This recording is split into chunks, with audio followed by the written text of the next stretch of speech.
The wild true story behind Good American Family.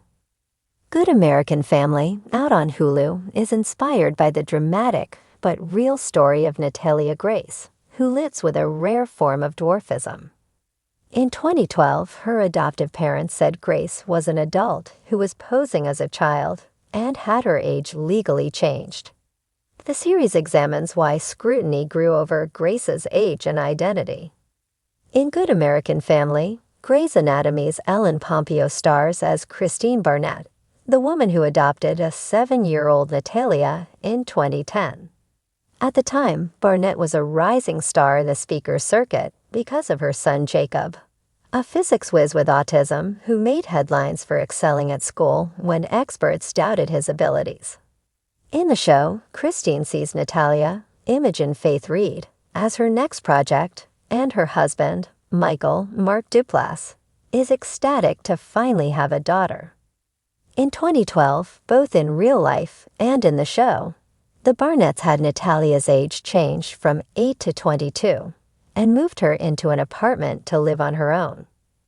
Christine and Michael Barnett were both charged with neglecting a dependent. Michael was acquitted, and the charges against Christine were dropped.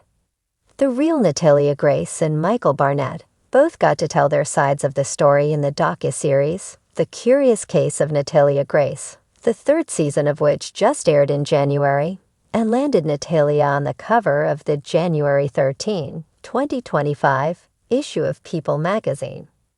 Here's a look at a few of the biggest moments in Good American Family and how they match up with what Natalia and the Barnetts have said in past interviews. In the first season of The Curious Case of Natalia Grace, Michael Barnett explains why his family wanted to adopt Natalia. "We wanted to help somebody who was in danger of never being loved." But both Natalia and the Barnetts have accused each other of being abusive.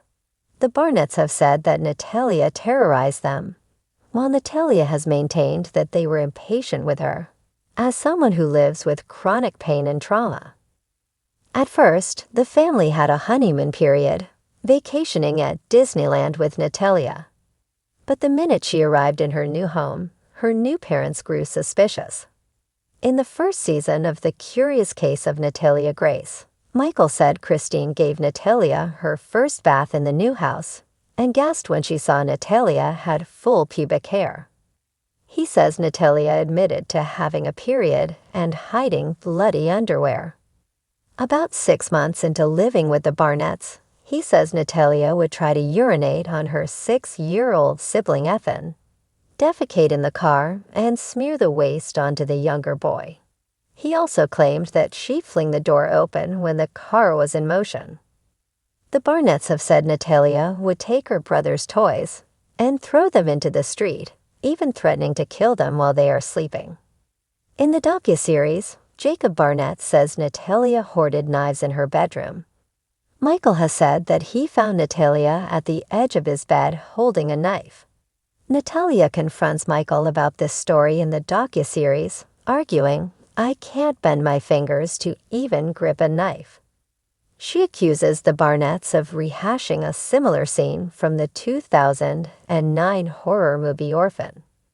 She claims that, while living with the Barnetts, she was hit with a belt and pepper sprayed, according to People. Good American Family weaves these stories into the plot. In one of the most dramatic scenes in the series, Christine orders Natalia to clean the kitchen, and is later surprised when her cup of coffee tastes like cleaning fluid. Natalia is accused of trying to poison Christine, while Natalia says she was having trouble cleaning the kitchen properly because of her short stature. Natalia says in the docuseries that in real life, Christine Barnett staged the poisoning. "The moment ruptured any trust they might have had," says Jacob Barnett. "I can't share a drink with someone. It's rooted in this fear that Natalia is coming to poison us." Christine Barnett did not participate in the docuseries or respond to the production's request for comment. One of the biggest questions to this day is why the Barnetts changed Natalia's age. When the Barnetts adopted her in 2010, she was around 7 years old, but they started to believe she was an adult because she had pubic hair and adult teeth. In Good American Family, Christine makes it her mission to prove Natalia is an adult after noticing a bloody tampon on the floor of their home while she is taping a TV interview. She gets to work lining up doctors to prove Natalia is a 22-year-old adult, then gets her an apartment and makes her live on her own. It's true that an Indiana court did change Natalia Grace's birth year from 2003 to 1989 in 2012, after a detective thought her birth certificate looked fake, according to Michael. Like in the show, the real Natalia was made to live on her own in an apartment. In the docuseries, Natalia opens up about how her apartments were never made fully accessible to her, as she couldn't reach the stove, the shelves, or the mailbox, and didn't have a phone she could use to call for help. A neighbor named Cynthia Mans took her under her wing and invited her to live in her house with her husband Antoine, a Christian pastor, and their 10 children. Natalia moved in with them, and they looked after her, formally adopting her in 2023. The docuseries shows Natalia's birth date being changed back to 2003, following a genetics test that concluded she's approximately 22 years old. Before the world knew the name Good American Family, before their picture-perfect smiles graced primetime and their moral high ground became a brand, there was chaos, secrets, ambition, and a chicken named Liberty Bell. Let's go back, way back. The story begins not in a mansion, but in a double-wide trailer parked behind a now-defunct roller rink in rural Missouri. It was there that the matriarch of the clan, Donna Jen Cassidy, first declared that her family would one day be the most good, most American family to ever hit television. At the time, her eldest son Cody Ray was 8, gnawing on a Slim Jim and watching Walker, Texas Ranger. Her youngest, twins Sage and Saint, were still in diapers and crawling around in hand-me-down cowboy boots. Donna Jean, a former pageant queen turned rodeo clown turned aspiring reality TV mogul, had a vision. And when Donna Jean had a vision, well, all you could do was duck and pray. The Cassidys weren't your typical family. They raised goats in the backyard, homeschooled using VHS tapes, and swore by moon cycles. Yet there was something undeniably compelling about them. Maybe it was the chaotic charm, or the way they staged reenactments of historical events in their front yard, complete with homemade cannons and wigs made from yarn. Neighbors were equal parts fascinated and terrified. Donna Jean documented everything on camcorder. For the network deal, she'd say. But the real magic didn't happen until Cody Ray turned 17 and accidentally went viral. He was working the corn dog stand at the Tri-County Fair and filmed himself explaining the deep-frying process using overly dramatic Shakespearean monologues.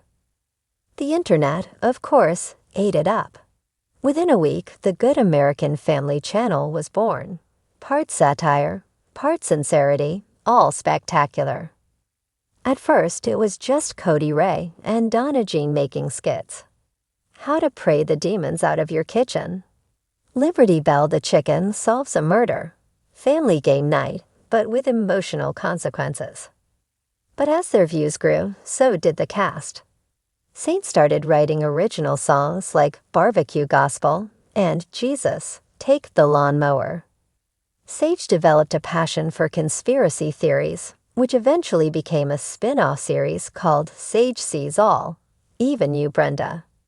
The family's brand, equal parts patriotic, performative, and absurd, caught the attention of streaming networks hungry for the next big thing. A bidding war broke out. HBO passed. Netflix said, "We're scared." But a fledgling network called Faithflix saw dollar signs and potential. They greenlit Good American Family, the series with full creative control. Suddenly, the Cassidys were America's sweethearts. But fame, like a homemade cannon, is unpredictable. With popularity came scrutiny.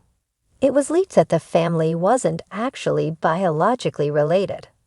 Turns out, Donna Jean had legally adopted every single member of the family through obscure Missouri loopholes, including a 42-year-old ex-stuntman named Gary who played the Uncle Doug character and lived in the garage. Liberty Bell the chicken was revealed to be 3 different chickens, rotated out to maintain continuity. Then there was the scandal. Season 3 had barely finished when leaked footage surfaced showing Donna Jean throwing a Bible at a producer and shouting, "If I wanted Hollywood lies, I'd go back to dinner theater." The network paused filming. Fans rioted in Facebook groups. Merchandise sales plummeted. In response, the family did what any rational American family would do. They launched a 24-hour live-streamed family therapy barn retreat. Fans watched in real time as Cody Ray confronted Saint about stealing his homemade beard oil. Sage confessed to faking one of her prophecies. Uncle Doug admitted he'd never actually been in a stuntman's union. And somehow it worked.